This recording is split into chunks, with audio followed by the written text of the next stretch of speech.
A Singapore court on Tuesday stayed the execution of a 33-year-old Indian-origin Malaysian man convicted for drug trafficking after he tested positive for COVID-19. Nagaenthran K Dharmalingam was to be hanged at Changi Prison for drug trafficking on Wednesday. Singapore's High Court on Monday suspended his scheduled execution until an appeal is heard during an online hearing.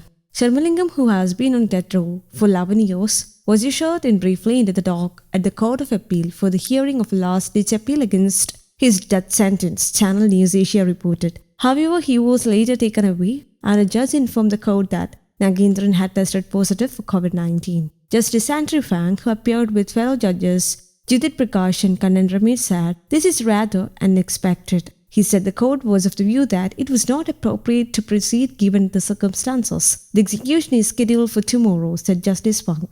If the applicant has been afflicted by COVID-19, it is our view that the execution cannot take place anyway, the judge said.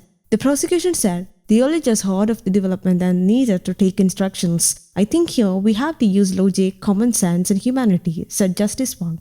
He adjourned the hearing to a date yet to be fixed and issue a stay of the execution until proceedings are concluded. Lawyer M. Ravi had taken up Nagaenthran's case at the 11th hour ahead of his scheduled hanging on Wednesday.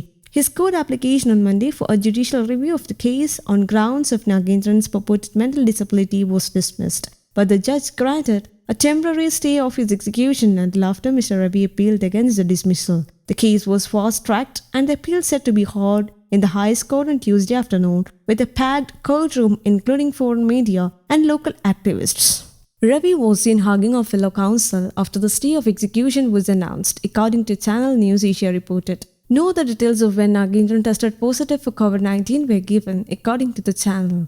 Nagaenthran was sentenced to death in 2010 for importing 42.72 grams of heroin into Singapore in 2009 in a bundle strapped to his thigh. He failed in his appeals to the High Court in 2011, to the Supreme Court in 2019, and in his petition to the President for clemency. The case drew international attention as Nagaenthran's impending execution neared, with an online petition against his death sentence drawing about 70,000 signatures as of Tuesday and coverage by international media. Malaysia's Prime Minister wrote his Singapore counterpart, and human rights groups as well as Virgin Group founder Richard Branson also weighed in on the issue. News Desk Kaumudy Global.